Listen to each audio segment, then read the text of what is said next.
Welcome back friends. इस video में आज हम लोग देखने जा रहे हैं एक बहुत ही इंपॉर्टेंट क्वेश्चन जो क्लास 12th का फिजिक्स का फर्स्ट चैप्टर से है। फ्रेंड्स, ये क्वेश्चन एग्जाम में बहुत बार पूछा जा चुका है, तो ये बहुत इंपॉर्टेंट है।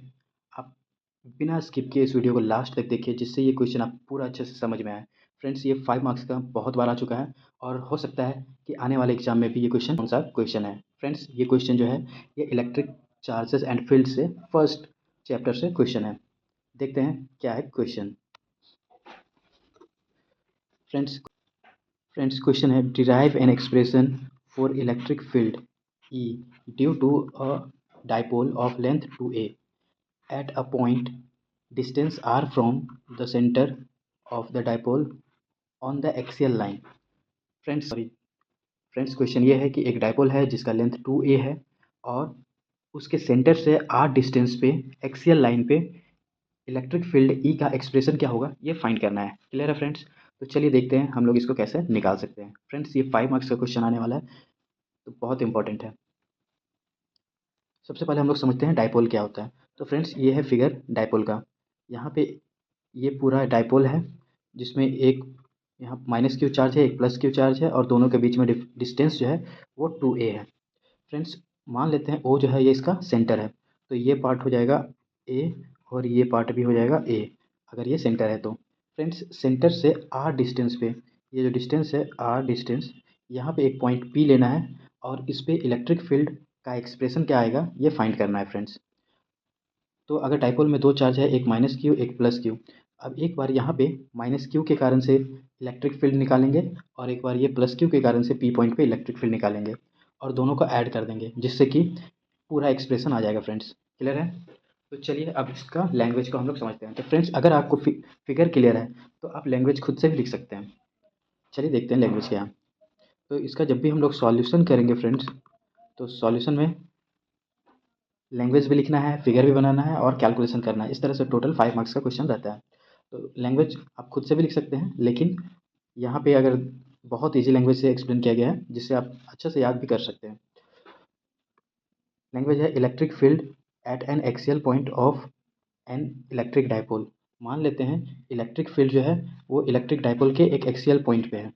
Let us consider an electric dipole considering of charges plus Q and minus Q. एक इलेक्ट्रिक डाइपोल लिया गया है जैसे ये है, जिसमें दो चार्ज है प्लस क्यू और minus Q, separated by a distance 2a placed in vacuum. ये जो दोनों चार्ज है प्लस क्यू माइनस क्यू, ये सेपरेट है 2a से और ये वैक्यूम में रखा गया है। Clear friends? Let p be a point on the axial line at a distance r from the center O of the dipole on right side of the charge plus q। ये जो dipole है उस plus Q के right side में r distance पे एक point p ले रहे हैं और इसी पॉइंट पे हम लोग को इलेक्ट्रिक फील्ड कैलकुलेट करना है। अब समझते हैं। तो ये फिगर हो गया फ्रेंड्स और ये लैंग्वेज हो गया। तो क्वेश्चन जो है इसी तरह से पूछा जाता है और हर एक पार्ट के लिए मार्क्स मिलता है, तो जैसे लैंग्वेज के लिए, फिगर के लिए। अब आगे देखते हैं हम लोग कि कैसे इसको कैलकुलेट करेंगे। तो नेक्स्ट है electric field at N axial point of dipole. अब हम लोग इलेक्ट्रिक फील्ड फाइंड करेंगे डाइपोल के एक्सियल पॉइंट पी पे। तो फ्रेंड्स, इलेक्ट्रिक फील्ड जो होता है जैसे यहाँ पे है वो हम यहाँ पे एक्सप्लेन कर दे रहे हैं। ई निकालना है माइनस क्यू चार्ज के लिए, तो ये चार्ज जो है माइनस क्यू इसके लिए। तो फ्रेंड्स, फार्मूला होता है 1/4πε0 और जो चार्ज है वो है माइनस क्यू। और यहाँ पे फ्रेंड्स डिस्टेंस लेते हैं। तो डिस्टेंस जो है अगर यहाँ से पी पॉइंट से और क्यू का डिस्टेंस देखेंगे माइनस क्यू का, तो यहाँ से पी से ओ का डिस्टेंस आर है और यहाँ से डिस्टेंस ए है, ओ से क्यू का, माइनस क्यू का। तो यहाँ पे डिस्टेंस आर प्लस ए लिख सकते हैं। अब फ्रेंड्स इसका होल स्क्वायर होता है फार्मूला में, तो बस यही है minus Q by 4πε0 R plus A का होल स्क्वायर। पी यहाँ पे एक यूनिट वेक्टर है टुवर्ड्स लेफ्ट, ठीक है। ये जो इलेक्ट्रिक फील्ड निकलेगा वो लेफ्ट डायरेक्शन में, पी पॉइंट के लेफ्ट डायरेक्शन में निकलेगा, ई माइनस क्यू। क्लियर है? अब हम लोग ई प्लस क्यू निकालेंगे जो कि राइट साइड में होगा। ये लेफ्ट साइड में था इस साइड में, और जो अब निकालेंगे वो राइट साइड में होगा। तो फ्रेंड्स, जब यहाँ पे हम देख लेते हैं कि अगर प्लस क्यूब के लिए निकालेंगे तो इसके लिए भी फार्मूला क्या होगा, 1/4πε0 प्लस क्यूब। अब यहाँ डिस्टेंस का स्क्वायर लिखना है, तो डिस्टेंस जो होता है ये समझते हैं क्या आएगा। तो P P से यहाँ O का डिस्टेंस है R और यहाँ का डिस्टेंस चाहिए। तो P से O में अगर हम A माइनस कर दें तो यहाँ ये डिस्टेंस निकल जाएगा। तो यही करना है, R माइनस A और इसका भी होल स्क्वायर। तो इस तरह से प्लस क्यू का निकल जाएगा इलेक्ट्रिक फील्ड। क्लियर है friend? Where P is a unit vector along dipole axis from minus q to plus q. P जो है वो यूनिट वेक्टर है, वो डाइपोल के एक्सिस पे माइनस क्यू से प्लस क्यू तक। अब देखिए फ्रेंड्स, आगे क्या है, electric field due to charge plus q at point P is. अब P पॉइंट पे हम लोग प्लस क्यू चार्ज के लिए जो इलेक्ट्रिक फील्ड आएगा वो फाइंड करना है। तो हम लोग अभी देख चुके थे कि प्लस क्यू के लिए आया था 1/4πε0 plus Q R minus A का होल स्क्वायर और यहाँ पे P यूनिट वेक्टर। अब इसी को ये ऐसा लिखा गया है। क्लियर है? आगे क्या करना है, hence the resultant electric field at point P is. अभी पॉइंट पे रिजल्टेंट इलेक्ट्रिक फील्ड फाइंड कर देना है, तो ये टोटल इलेक्ट्रिक फील्ड निकल जाएगा। तो इसके लिए क्या करेंगे, जो क्यू चार्ज के लिए इलेक्ट्रिक फील्ड आया है और जो माइनस क्यू चार्ज के लिए इलेक्ट्रिक फील्ड आया है, दोनों को ऐड कर देंगे तो टोटल वैल्यू फाइंड हो जाएगा। अब जैसे देखते हैं कि यहाँ पे हम सॉल्व करके रफली बता दे रहे हैं।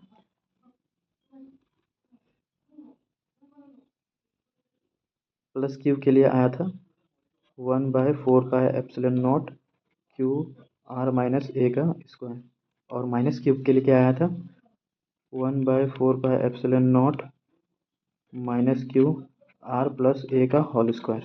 अब फ्रेंड्स यहाँ पे अगर हम कॉमन लेंगे तो Q/4πε0 कॉमन आएगा, तो यहाँ पे Q/4πε0 कॉमन आ गया। यहाँ पे क्या बचेगा, यहाँ बचेगा R माइनस ए का होल स्क्वायर और यहाँ पे 1/R प्लस ए का होल स्क्वायर। तो देखिए यही चीज़ यहाँ पे कॉमन लेके आया है। ठीक है, अब इसके बाद क्या करना है, इसके बाद इसको हम लोग को सॉल्व करना है। तो जब सॉल्व करेंगे तो ये जो बाहर में टर्म है उसको तो वैसे ही एज इट इज़ लिख देंगे 1Q/4πε0। अब यहाँ पे ब्रैकेट के अंदर है, उसको सॉल्व करना है। तो उसको जब हम लोग सॉल्व करेंगे तो यहाँ पे R माइनस ए और R प्लस ए है, तो ये A minus A square minus B square है, तो इसको लिख सकते हैं ए स्क्वायर माइनस बी स्क्वायर। अब यहाँ दोनों में स्क्वायर है इसलिए इसका स्क्वायर। अब ये इस तरफ सॉल्व होगा, R प्लस ए का स्क्वायर माइनस और ये इस तरफ मल्टीप्लाई हो जाएगा R माइनस ए का होल स्क्वायर। यहाँ पे है Q/4πε0। अब यहाँ पे क्या करेंगे फ्रेंड्स, यहाँ पे एलसीएम लेंगे, ये इधर मल्टीप्लाई हो जाएगा, ये इधर मल्टीप्लाई हो जाएगा क्रॉस, तो ये हो जाएगा R प्लस ए का whole square minus R minus A का होल स्क्वायर।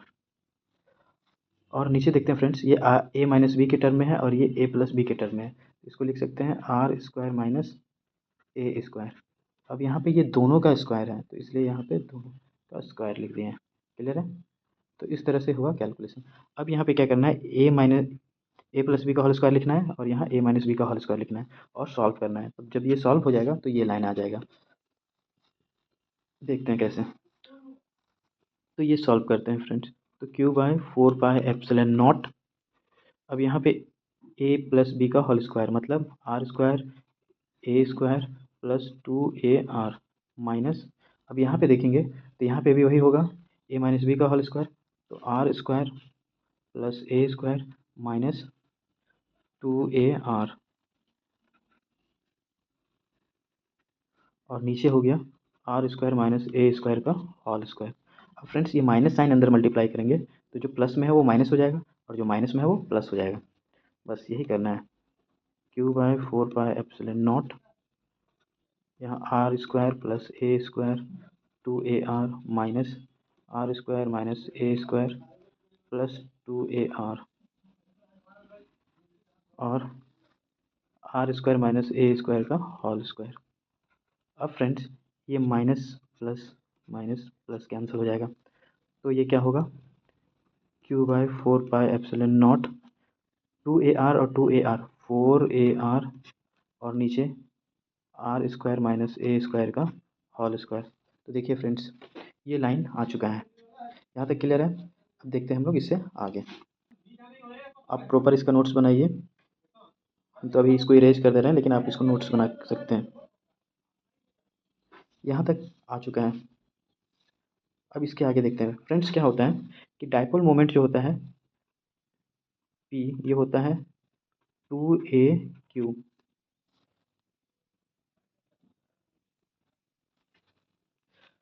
2a क्यू होता है। अब देखिए यहाँ पे हम लोग के पास क्या है,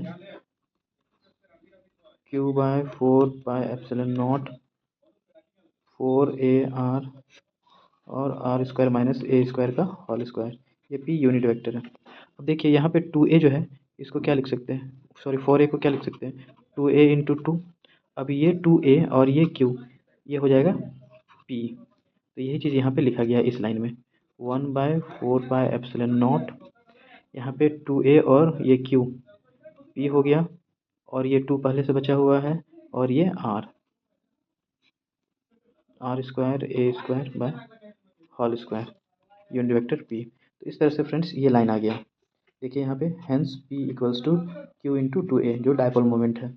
अब एक बात और है फ्रेंड्स कि जो a होता है ये r से बहुत छोटा होता है। यहाँ पे लिखा हुआ है r much greater than a, और a² can be neglected as compare to r²। तो r से बहुत छोटा होता है और उसका स्क्वायर है, तो इसलिए और नेग्लेक्ट कर सकते हैं। तो हम लोग इसको लिख सकते हैं, इसको हम लोग लिख सकते हैं 1/4 पाई एप्सिलॉन नॉट 2pr, और यहाँ पे a को नेग्लेक्ट करेंगे तो r का यहाँ स्क्वायर और ये पावर 2, ये हो जाएगा 4, ये r और ये पावर 4 में कैंसिल होगा तो एक क्यूब बचेगा। तो इस तरह से क्या होगा, 1/4 पाई एप्सिलॉन नॉट 2p/r³ और जो यूनिट वेक्टर p था वो। तो ये हो गया फाइनल एक्सप्रेशन एक्सीएल के लिए। अगर ये वीडियो आपको अच्छा लगे तो आप इसको लाइक कीजिए, शेयर कीजिए और चैनल को सब्सक्राइब कीजिए, जिससे कि आपको इस तरह के और भी इंपॉर्टेंट वीडियो मिल सके।